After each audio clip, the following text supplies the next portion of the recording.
and welcome to the webinar titled Department of Defense Contracting Requirements for Energy Procurement. I'm Nathan Dexter, today's webinar moderator and acting program manager with the Office of Indian Energy Policy and Programs. Before we get started, let's go over some event details. Today's webinar will be recorded. All phones have been muted for this purpose. We will answer your questions at the end of the presentations. You can submit a question at any time during the webinar by clicking on the question button located in the webinar control box on your screen and typing your question. Also, if you entered in your audio PIN when you joined, you may participate in an open Q&A at the end of the webinar. Raise your hand by clicking on the Raise Your Hand icon, and you will be unmuted to ask our panel your question directly. This 90-minute webinar is the latest in a series designed to promote tribal energy self-sufficiency and to foster economic development and employment on tribal lands using renewable energy and energy efficiency technologies. The Office of Indian Energy Policy and Programs directs, fosters, coordinates, and implements energy planning, education, management, and programs that assist tribes with energy development, capacity building, energy infrastructure, energy costs, and electrification of Indian lands and homes. To provide this assistance, we work within the Department of Energy, across government agencies, and with Indian tribes and organizations to promote Indian energy policies and initiatives and help Indian tribes overcome the barriers to more energy independence. To help tribes overcome the barriers, the Office of Indian Energy has developed several programmatic initiatives and partnerships. This webinar is an example of the type of education and capacity building efforts we have developed with our other DOE partners and other government agencies. Today's webinar will provide you with information on how the Department of Defense and the services procure energy, energy products, and energy services. There are approximately 60 tribes located in close proximity or adjacent to Department of Defense facilities nationwide. Tribes possess nearly 16 billion megawatt hours of renewable energy generation potential, including solar, wind, hydropower, biomass, and geothermal. In addition, tribes have resource potential for oil, gas, liquefied coal, and biofuels. The Department of Defense is one market the tribes may pursue for realizing the economic potential of these resources. The goal of today's webinar is to explore the potential for tribes to contract with the Department of Defense and Services, to learn about the Department's energy needs and priorities, and to gain a better understanding of Department procurement practices. Finally, this webinar will provide an opportunity to interact with and ask questions of officials from the Department who work directly with meeting the energy needs of our military. With that, I'd like to introduce today's panelists: Jermaine Hector, Ken Gray, John Nelson, and Ruby Crenshaw Lawrence. Jermaine Hector is a senior contracting specialist at the Naval Facilities Engineering Command, responsible for acquisition management for all Department of the Navy, U.S. Navy, and U.S. Marine Corps facilities, energy, and utility programs. Ken Gray works at the Air Force Civil Engineer Center and heads the development of renewable energy use and utility contract support for the entire Air Force worldwide. His background includes 20 years of service as a Navy Civil Engineer Corps officer, including time as a warranted contracting officer, and 10 years experience in the private sector doing project and program management, and he is a registered mechanical engineer. John Nelson is a contracting officer and division chief with the Defense Logistics Agency Energy Installation Energy Office. He is involved in the acquisition of natural gas, electricity, renewable energy certificates, energy savings performance contracts, and power purchase agreements. Ms. Ruby Lawrence has been the Assistant Director for the Indian Incentive Program with the Office of Small Business Programs, Office of the Undersecretary of Defense, Acquisitions, Technology, and Logistics since December of 2010. As the Assistant Director, she provides management and oversight in the distribution of $15 million in congressional funds to prime contractors and small businesses who utilize Native American-owned business or enterprises as subcontractors. With those introductions, I will now hand the virtual floor over to our first speaker, Jermaine Hector. Jermaine, the virtual floor is yours. Thank you, Nathan. Again, my name is Jermaine Hector. I'm a contracting specialist with the Department of the Navy, and I work for the Naval Facilities Engineering Command, and we handle all the facilities, energy, and utilities for the Department of the Navy, which includes the Marines and the Blue Navy. So with that, I'll jump right in. Essentially, DOD and GSA have contracting authority for utilities, and GSA has delegated that authority, it's 10-year authority, it's delegated that down to each of the DOD services. So that's essentially how the three services procure their electricity, or their utilities in general, excuse me. In addition to that, there's a Federal Acquisition Regulations, which is basically the guidebook that bounds the way that we can execute our procurements. So for those following along, I'm on the second slide.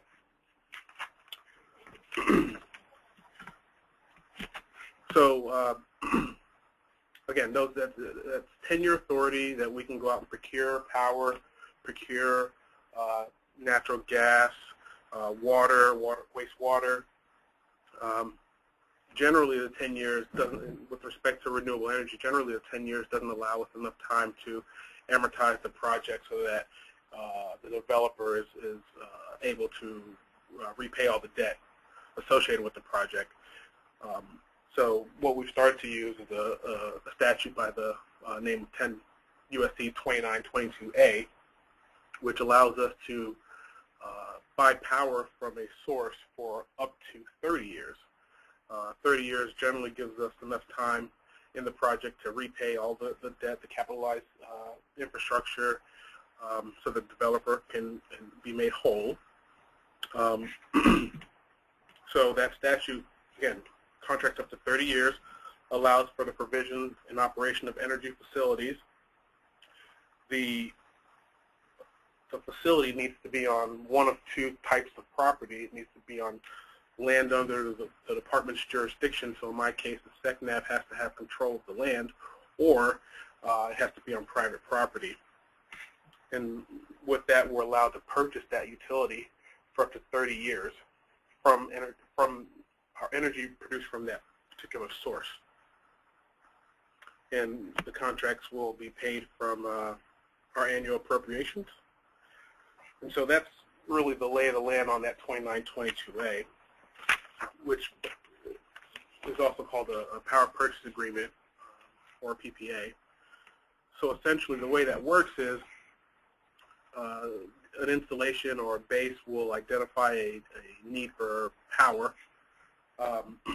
They'll identify the type of power they want, whether it's intermittent power or 24/7 power. They'll assess how much land they have available, whether it's on-site or potentially off-site. They'll obviously do their NEPA homework to make sure that they can use the land for that purpose, and then they'll issue an RFP. They'll receive proposals back. They'll assess and evaluate those proposals. Then they'll need to take that potential contract over to OSD to get approval to execute a contract beyond the 10 years. Once we get the approval, we award the contract. construction of the system begins, and that's generally anywhere from 6 to 24 months, and then contract performance will be subsequent to that, and that's anywhere from, in the case of power purchase agreements, it's usually from 10 to 30 years. At the end of the contract term, the developer is responsible for removing the equipment and restoring the site back to its previous condition. Next slide.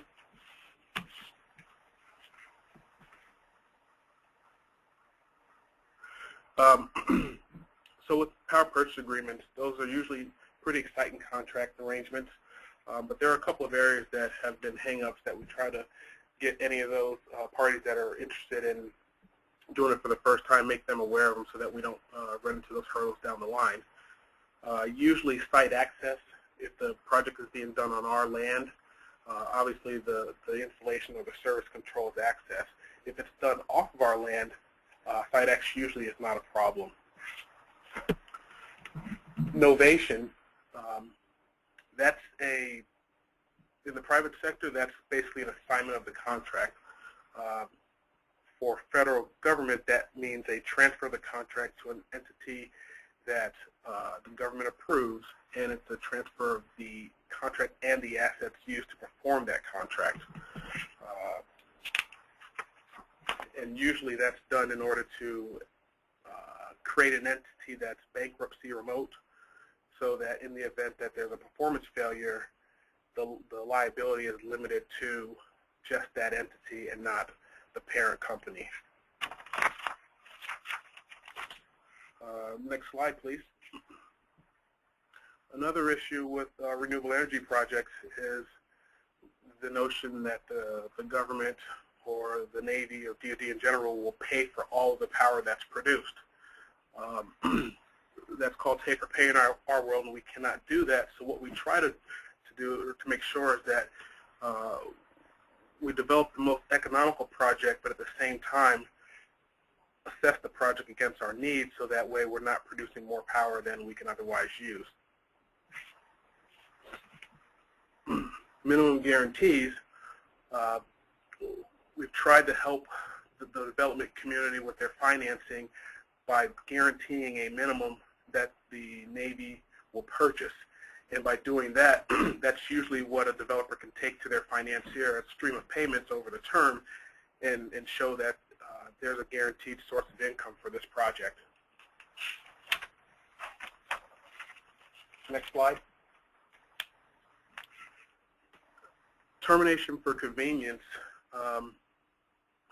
is a clause in the contract that allows the government to terminate a contract for essentially any desire that the government has. There's provisions in that clause, though, that allow a contractor to be made whole, with some exceptions, though, for these types of projects. It doesn't account for anticipatory revenue or profit. So essentially, if you're in a 10-year deal, or excuse me, a 20-year deal, and the government elects to terminate the contract in year 10, you're not going to receive revenues or profits that you anticipated for years 11 through 20. You'll be made whole to the point where essentially for the first 10 years you would have received payment. You'll recover monies in order to close out your capital cost and any costs associated with the termination. What we've done also is include a termination liability clause in some of our projects, which you can use to lay out year by year, month by month, what the government's expected termination cost would be at any given point in time in the contract. That's usually something that's very amenable to the government, and also very helpful for the finance community, because they know that in the event that there's a termination in month 200, here's how much I'm going to receive as a termination settlement. And that can be used in conjunction with the termination liability clause for any costs that exceed the liability clause. Next slide, please.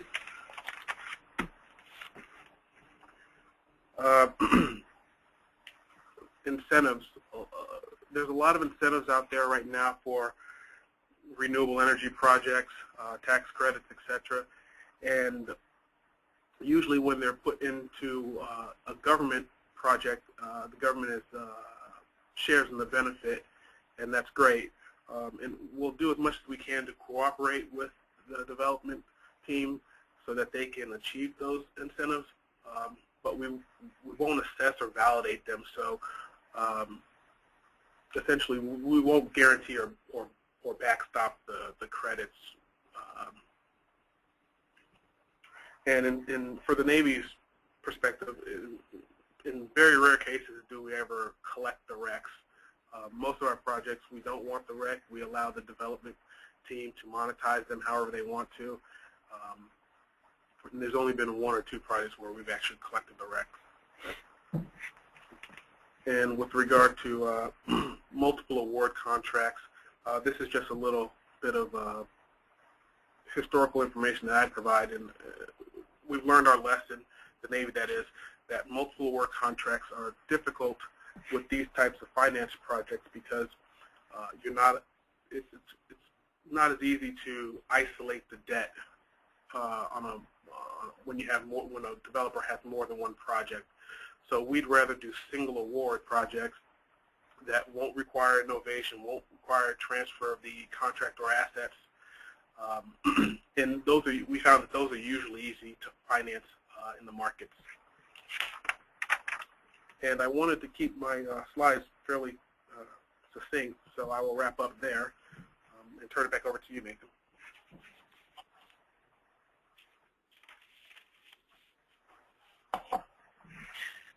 Thank you, Jermaine. Our next speaker is Ken Gray. Ken? Yes. Welcome to the webinar. We're happy to talk to you. Again, my office at the Air Force Civil Engineer Center works on overseeing all of the Air Force's renewable energy development efforts. The Air Force currently has 56 megawatts of renewable energy generation in active operation. We have plans for several hundred more megawatts over several years. We are meeting currently the federal EPAC goals and are working towards the upcoming 10 USC 2911 goal of 25% of our electricity coming from renewable energy by 2025. The things I want to talk about today on slide 13, just generally, how does the Air Force procure its energy? How do we do renewable development? And what is the contracting process that we would use for that renewable development? So if you go on to slide 14, for us, again, our energy procurements are controlled by federal and state law. So we're largely driven by state law in the electricity efforts. And so we have to comply with state law. So if it's a regulated state, we must buy from that utility provider by tariff. If it's a sole source to the base, if that's the only available source, then we still have to negotiate that rate with that jurisdictional provider for that utility. In any other case, we do competitive procurement. So under, again, the Federal Acquisition Regulations, Part 41, which governs utility procurements, we would put together a competitive procurement so that we're in compliance with the Competition and Contracting Act, and we would set that up and structure it to provide the type of utility service that we would need, and we would look to contract with the source that gave us the lowest life cycle cost. That is basically for the period of the contract or the period of time that we are going to enter into an agreement, that source would give us the lowest net present value life cycle cost over the duration of the agreement. That generally summarizes how we do energy procurement. And in energy, we include electricity, natural gas, sewer, water, and in some cases chilled water or steam. Going on to slide 15, let me describe a little bit how the Air Force looks at the development of renewable energy projects. First and most importantly, they're only done where they're technically and financially viable with the lowest life cycle cost. So to reinforce, if we cannot provide that renewable power at a cost that is lower than commercial expected cost over the same period of time, we will not proceed with the renewable energy project. To understand what we could possibly do, we've done studies of the renewable resources, basically the strength of wind, sunlight, wind, ground heat, and some other factors at each of our major bases. And it looked at how viable were various types of projects at that location, and it basically has helped us to narrow viable technologies to the one or two most possible for every base. Then we take that technology and we look again at how strong the resource is, what is the mission of the base, what would the generation system look like, how much available land do we have, and those really help us guide and inform what the project would become and what it would look like. And then, of course, we're doing the financial analysis at the same time to see if it's financially possible. Our general intent is to use third-party financed contracts such as a power purchase agreement or an enhanced use lease. In a power purchase agreement, we basically enter into a long-term agreement to purchase electricity at a specified rate, and the developer he collects financing from capital sources, he brings in a contractor to design and construct the array, then he owns and operates it over the life of the contract. It generates, we purchase, again on a kilowatt hour or a unit cost of energy basis, and then at the end of the agreement he would remove and restore his array or his project and restore the property, freeing it for us to continue to use it for another purpose. In a power purchase agreement, the power would all be purchased by the base. We would use the same provisions that the Navy has described to size the project properly so that we could reasonably know that we would take all of that power. We would not enter into any take or pay agreements as well because it violates financial laws that we have to comply with. In an enhanced use lease, we basically lease a parcel of Air Force property to a third-party developer, and again there he would develop the project with outside financing and sell whatever he is creating there into the marketplace to generate an income, and the Air Force is paid for the use of the land. Going on to slide 16, a really key concept that we have to apply is every idea or project as we're developing it has to be reviewed for mission impact, both at the base and total Air Force level. It has to go to the Department of Defense clearinghouse to make sure that we would not interfere with or limit another DoD services mission. And of course, we also would have to do FAA clearance checks for projects that qualified basically because of height. We also have to look at the natural constraints of the site. You know, is it a wetland, a protected habitat? Is it a contaminated site? How could it be used? We have to look at both state and state law, utility regulations, renewable portfolio standards, and we have to look at the issues of transmission capacity and how it would connect to either the transmission for delivery of the power off the base or on the base. So those are all key components that can sometimes be very constraining in the richest resource areas, for example, the Southwest United States. Going on to the next slide, again, the process we would use to contract for this would be, you know, a full, fair, and open competition in any opportunity that we have to compete it. If it is a utility procurement, competition is always preferred where possible. We have shown many times over that competition does provide us better pricing. It does save government dollars and gives us the best price. There is not at this time any economic allowance for energy security or meeting the federal goals, including the use of the EPAC bonus credits. So, some would say, well, won't you buy this power from us because it'll help your energy surety and you'll be able to run the base. We can't put a dollar amount on that, so we're not able to factor that into our life cycle costs. And again, it must be more cost effective than commercial power. In any case where it was more expensive, we would not pursue that project development, and we would just continue to use commercial power and see how we could possibly, through negotiation or other activities, continue to improve our pricing or reduce our consumption to, again, save Air Force funds. My next slide, slide 18, I think we're going to hold questions to the end. So that would complete our Air Force presentation. I also have tried to keep the slides fairly high level and see where the discussion takes us. So I'll turn it back over to you, Nathan. Thank you, Ken. Appreciate it. Our next speaker is John Nelson. John? Hi.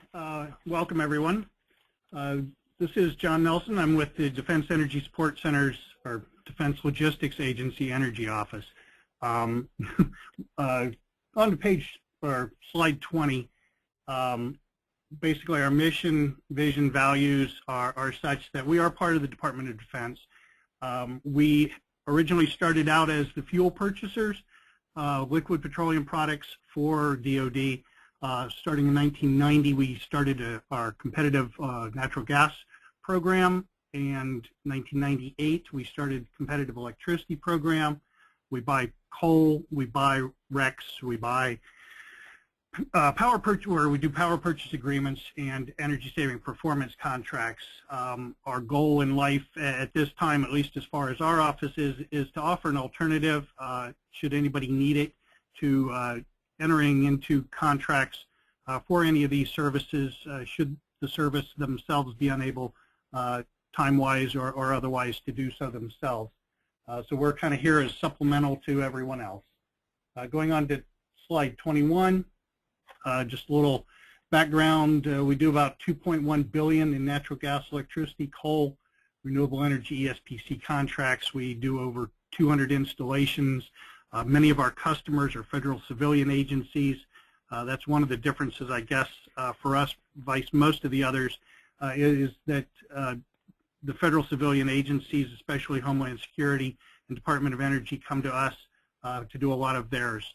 One of the things is you won't see that the Army is on this. At the moment, we are one of the main performers, I guess, for soliciting on behalf of the Army and their Energy Initiatives Task Force that you may or may not have heard of, which is consolidating a lot of their larger programs into acquisitions, and we are acting on their behalf fairly often.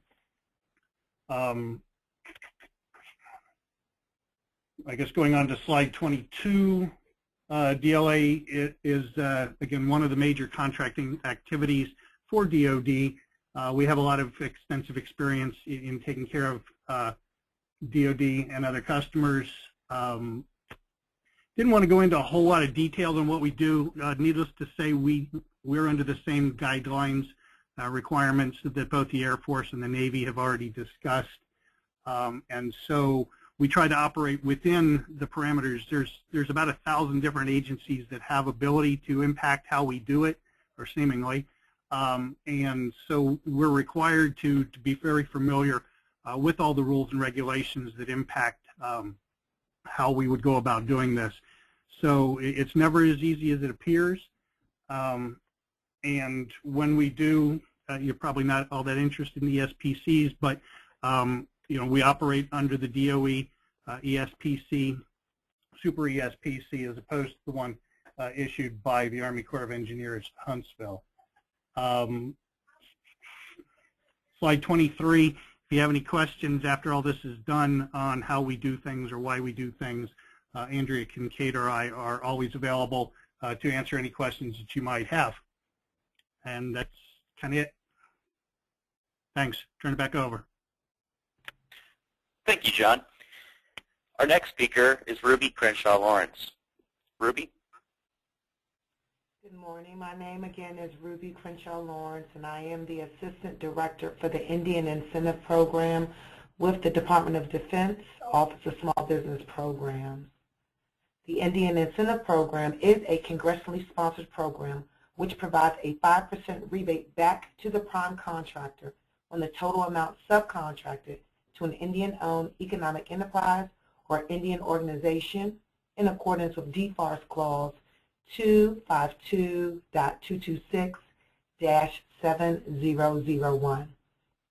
The Indian Incentive Program was established by Section 504 of the Indian Financing Act, and it motivates prime contractors to utilize Indian organizations and Indian-owned economic enterprises. In order to participate in the Indian Incentive Program, for Native American business owners, there are two primary requirements that must be met in order to participate.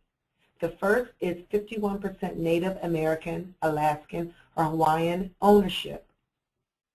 The next is being enrolled in a federally recognized tribe. Our office, the Office of Small Business Programs, we are a policy office. So with that said, that means that in our office, we do not procure a product or service. However, we do oversee the policy and the administration of such programs as the Indian Incentive Program.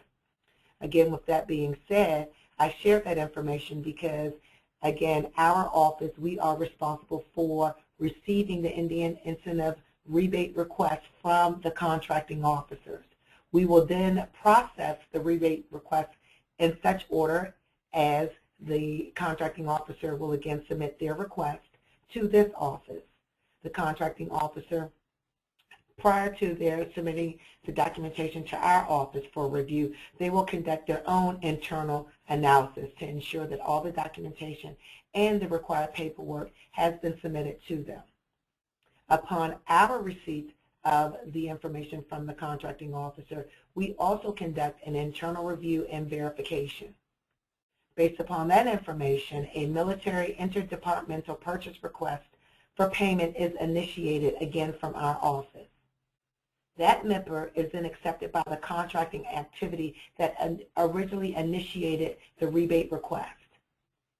The contract is then modified by the contracting officer, and then the prime submits their invoice per the MIPR instructions. Either it will be a direct site reimbursement or it will be just a regular reimbursement. So there's two ways the reimbursement or the MIPR can be initiated in this office. Based upon that, then the prime will receive their IIP rebate request. I will tell you that oftentimes in forums such as this, the number one question that I am asked is, how long does it take? What is the complete full cycle? And the cycle from beginning to end can take anywhere from 18 to 24 months. Not because so much of the internal reviews that have to be conducted at both the gatekeeper level, i.e. the contractor level, as well as my level, but it's more simply because the Indian Incentive, or funding for the Indian Incentive Rebate Program is on a first-come, first-served basis. My annual budget is $15 million, so once that money has already been obligated and allocated, then the subsequent rebate requests are then placed in the queue for funding consideration for the next fiscal year. That's all I have. Are there any questions? Do we want to open it up for questions? Thank you, Ruby. This is Nathan. And thank you again, Jermaine, Ken, John, for your very informative presentations.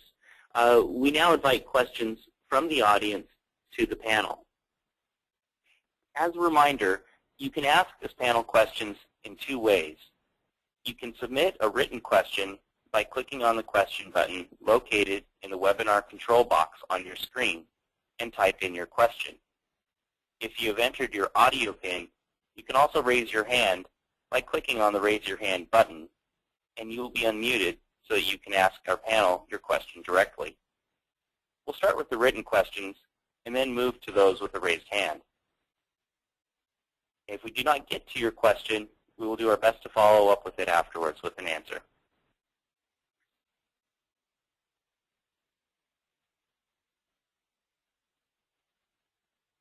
One question that I have here is, can you tell me more about the department's renewable portfolio standard, the goal of providing 25% of the energy needs from renewable resources by 2025?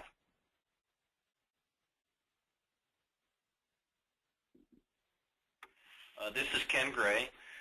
Basically, the original EPAC legislation set a goal that applied to all federal agencies, which in this fiscal year will increase to 7.5% of our electricity from renewable sources. Congress continues to try to motivate the development of renewable sources through then implementing a second mandated requirement, which is for all of DOD, or the three services, Army, Navy, and Air Force, that by 2025, whatever amount of electricity we use in a year, and that would be normally in megawatt hours, we are to have 25% of that total, or the equivalent, come from renewable sources. Now, those renewable sources can include, solar, wind, geothermal, ground source heat pumps, wave power, biomass, waste to energy. So it's really any of the renewable types of generation sources, but again, our goal is 25%. It's something that we are monitoring, and we want to get ourselves on a path to be progressing at a rate to know we're going to get to the 25% in 2025, but the goal doesn't actually become a standard that's measured until 2025. Ken, this is Nathan. Is there a preference for procuring that energy on land under department jurisdiction, that is building a project on base, or procuring it from the utility or through power purchase agreements with other merchant providers off base?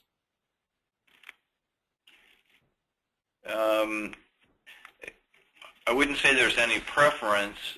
We are only allowed to count certain types of renewable energy, and our preference is to use our available land simply because we already have that as a resource that we can add to a third-party development arrangement. And I do believe that that is, that we can count other sources, but as a service policy, the Air Force has said our first preference is to use our own land when possible. This is John Nelson. If I can chime in a little bit, do you mind? Absolutely.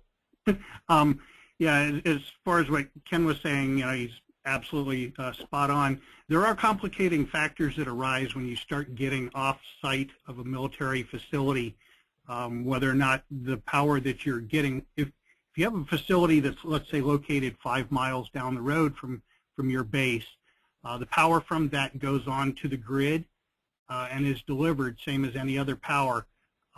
So you have a problem there in trying to verify, basically, that power is actually renewable by the time it hits your facility. It doesn't provide any energy security if you're able to try to put that in as one of your controlling factors.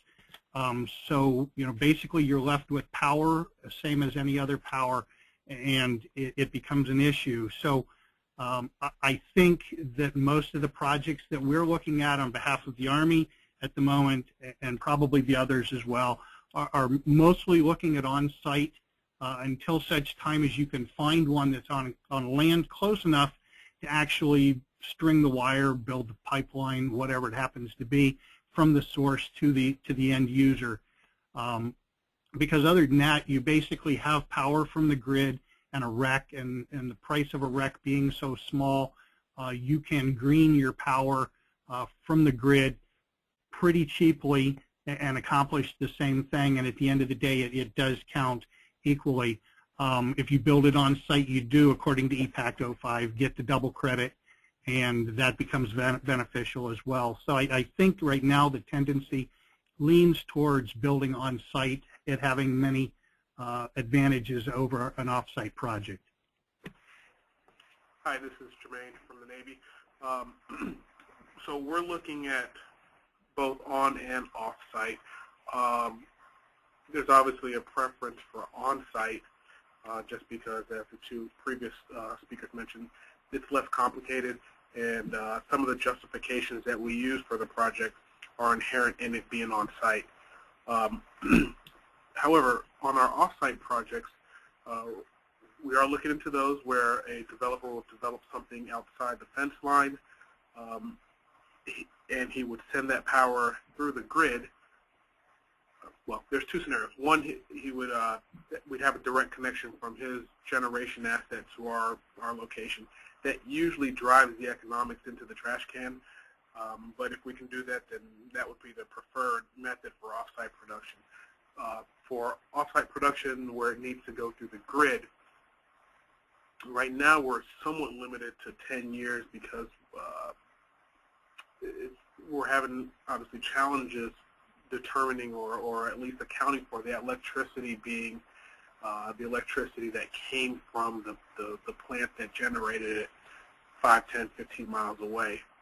So we're working through that with OSD right now to come up with at least a standard that the industry uses to account for, at least acknowledge that electricity may be produced from one site, transported through a communal grid or a pool, and taken off the grid at a different location, and acknowledging that that came from a particular generator.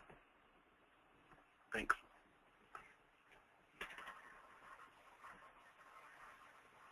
Thank you, everyone, for that response.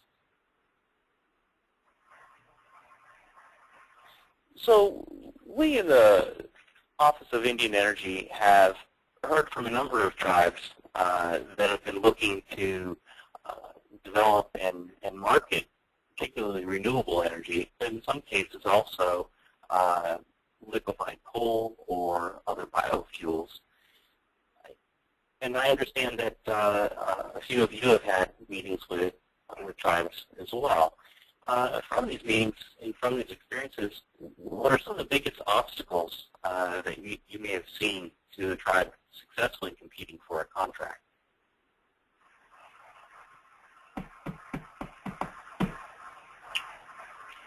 This is Ken Gray again with the Air Force. First, I would have to at least clarify that I have no role in biofuels or liquid fuels. Okay, so I think other Air Force voices would have to speak for that. We have been approached by some developers who are working on the behalf of a tribal organization to develop a project. The biggest challenges that we see are usually that they haven't actually built the project yet, and they're wanting a commitment from the Air Force to buy the power without giving us a firm price so that they can arrange financing. And we simply can't do that because then I'm agreeing to, I'm obligating the government to an unknown amount of money in the future, which, you know, is a significant violation of our procurement policy. In other cases, we see, we've had a few experiences where we've been approached by tribal organizations. I would also say we've confirmed through the Western Area Power Authority that in general we just don't find their prices to be cost competitive. They're generally, you know, at least several cents, maybe as much as 5 cents higher than the available commercial power.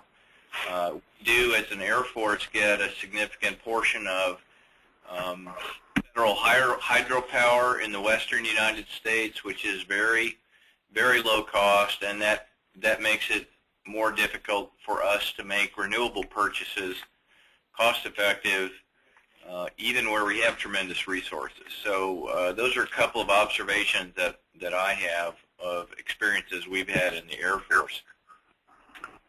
Hi, this is Jermaine from the Navy again. We've had similar experiences with as the Air Force, but in addition to that, transmission lines tend to be kind of the biggest hurdle. We may have an installation at one location, and there may be an opportunity to generate power somewhere else, but there's no way to get the power to our location, absent developing or building transmission lines, which again usually are negative towards the economics of the deal. This is John Nelson with DLA. Some of the issues, or one of the issues I guess that we've been having, is that most of the tribes that have come in to visit us as far as working projects and such are located west of the Mississippi, and we tend to, most of the electricity that's being purchased competitively is going into states obviously east of the Mississippi, so there is a geographic problem there.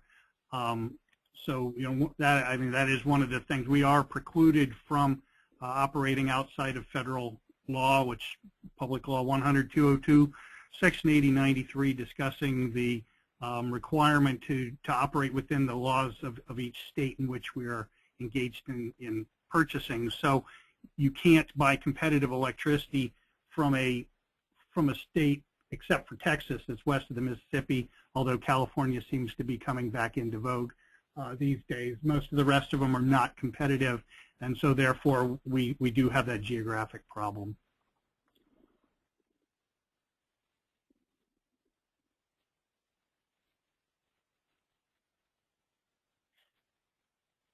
That was it from me.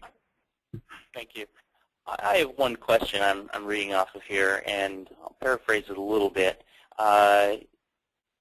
Where can folks go to learn more about the location and size of well, I guess find RFPs as well as just have an idea of where and what size the energy needs are in case they can match those up with their development goals? This is John Nelson, DLA. We issue solicitations whenever we get requirements in for electricity nationwide for any of our customers. If anybody would like to send me their information, we can make sure that they're notified when we issue a solicitation. Allows you to go on to the Federal Business Opportunities, or FedBizOpps as it's known at, and you're able to go in there and view what we have. All of our acquisitions are required to be posted on FedBizOpps, so that'll give you a good place to start. And again, you can get on our website, which I believe I gave out my website at the end of our little thing. So if nothing else, you can give me a call, and I'll make sure that you get on it. Thank you. We have another one here that is part comment, part question. I believe it's the process flow charts are extremely helpful. Will the versions in this presentation be available online? Yes, they will. And then I think the question component, are there others for the various contracting opportunities?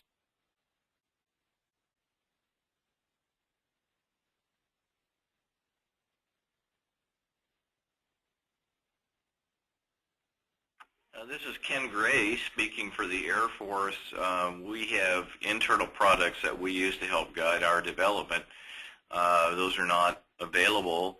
I would agree with that the key location for our RFPs or requests for proposals is also federal business opportunities or Fed Biz Ops, we are also required to advertise there.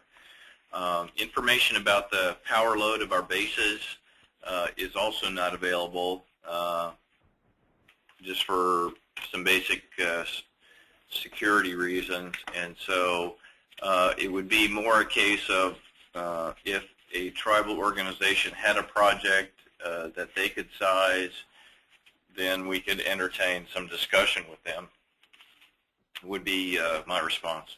Thanks. Appreciate the response.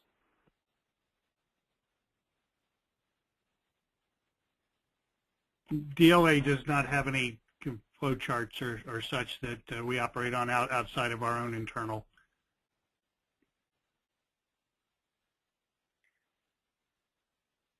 So we heard a little bit today about the Indian Incentive Program. We heard a little bit, too, about the EPACT, the double rec credit. Are there any additional comments that panelists may be able to provide about tribal preference provisions and how they may apply?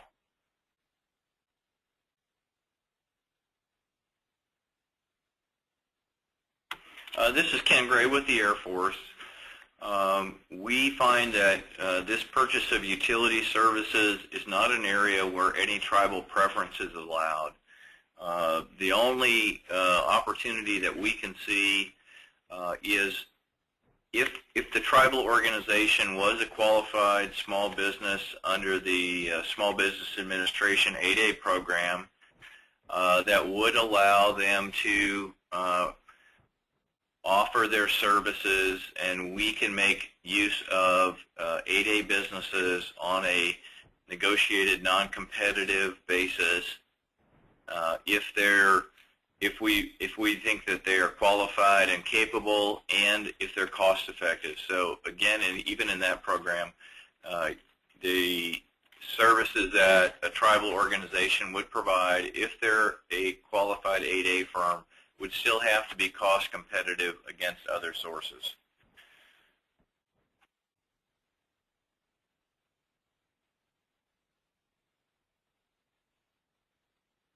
I have another question here. How important is energy independence and security, and how do renewable resources play into that, given that they are often intermittent resources? This is Ken Gray with the Air Force again. You've really hit upon a key point there. We do consider, and we're very aware of the ability to assure our capability to carry out our mission, so launch our airplanes, control our satellites, communicate with each other in the case of outages. And so that is very important to us. But you make a key point that an intermittent source of power, such as wind or solar, it's intermittent as well as it has a great deal of variation in the quality of the power.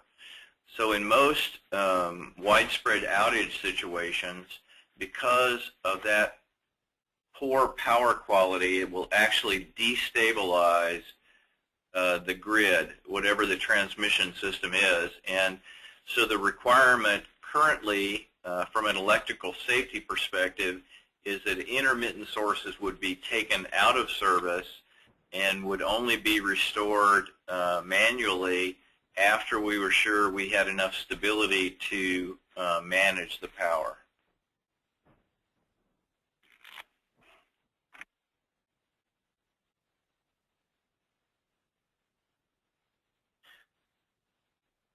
The next question has to do with pricing on renewables.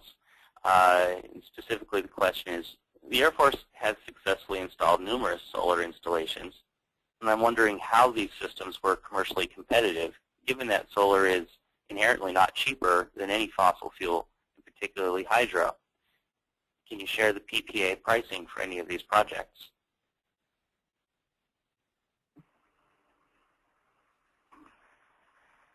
Was that directed to the Air Force?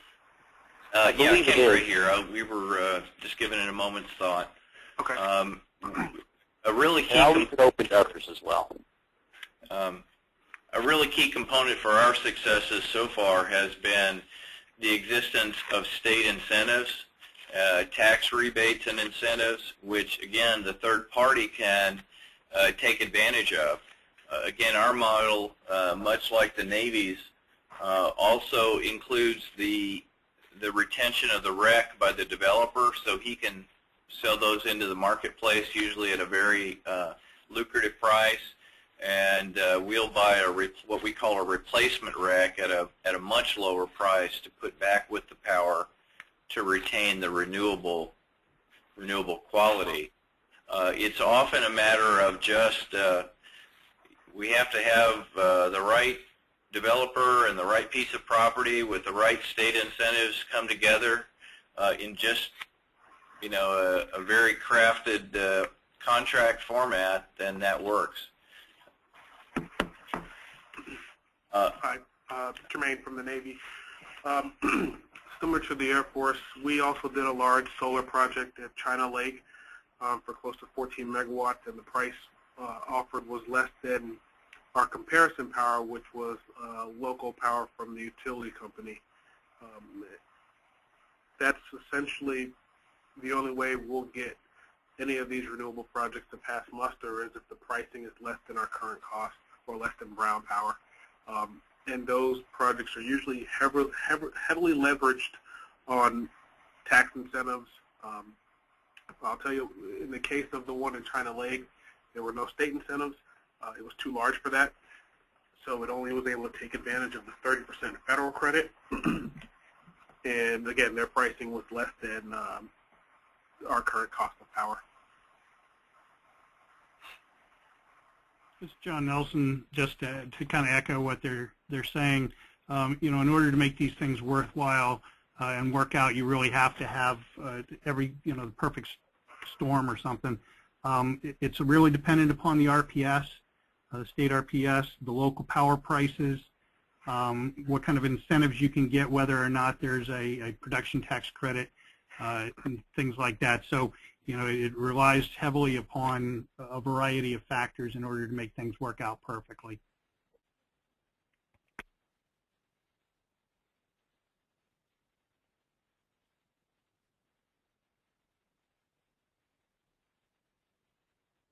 It seems, too, as though we heard a lot today, or heard a bit today, about third-party financing, and that was new to me. Is that a preference as well? I mean, it sounded as though that was a preference, but is that a preference as well amongst the department? This is Jermaine from the Navy. I guess it depends on the type of project. If it's strictly a utility project where we're buying commodity, I would say that the services, or at least the Navy, are not immensely interested in owning infrastructure. Therefore, they'd rather a developer build, maintain, operate, and own the project. And obviously that means finance the project, and that we would just be the off-taker of the power. Yeah, this is John Nelson with DLA. Just about everything is set up these days to require third-party financing. Again, as Jermaine indicated, we're not in the process. It's not really our function anymore to maintain systems. It works out so much better when somebody else owns them. So the ESPCs, the renewables projects done under ESPC, done under PPAs, and enhanced use leases all pretty much require third-party financing, O&M, and with never really in sight that the federal government should own that product really at any time, because most of the clauses contain a tear it down and take it away when you're done with it. This is Ken Gray from the Air Force.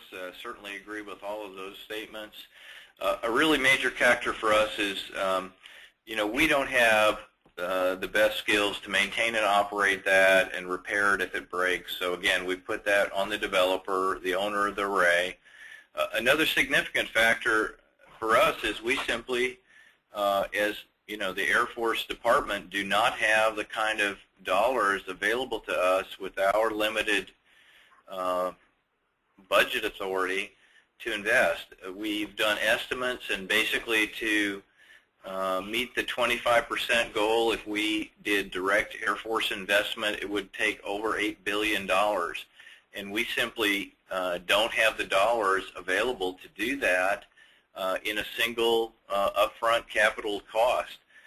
We do have the dollars, and we'll need to continue to buy the utilities over time, and so we think that's the best combination of our need and funds with the developers' interest to build and make a profit on a capital investment, and we find that that works well.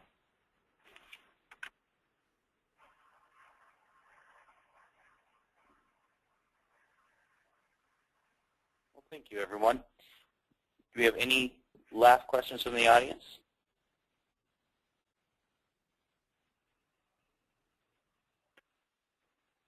Well, with that, it seems that we have run through today's webinar. I want to, again, thank each of you and our panelists for the very thoughtful and very informative presentations. I know I've learned a lot today, and I want to remind folks that this webinar will be available online. You can go to the /indianenergy.gov, and you'll find a link to the webinar. And I believe many of the panelists have also provided their information so that you can follow up with them if you have additional questions. We also welcome your feedback on this presentation today. We're very interested in hearing your suggestions on how we may strengthen the value to these events. I also want to put in a plug for the Tribal Leader Forum titled Leveraging Tribal Energy Resources to Meet Military Energy Goals.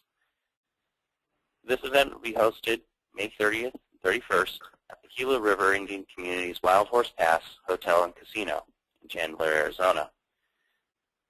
You can register online before May 21st, and you can contact, if you have any questions, you can contact us at indianenergy@hq.doe.gov.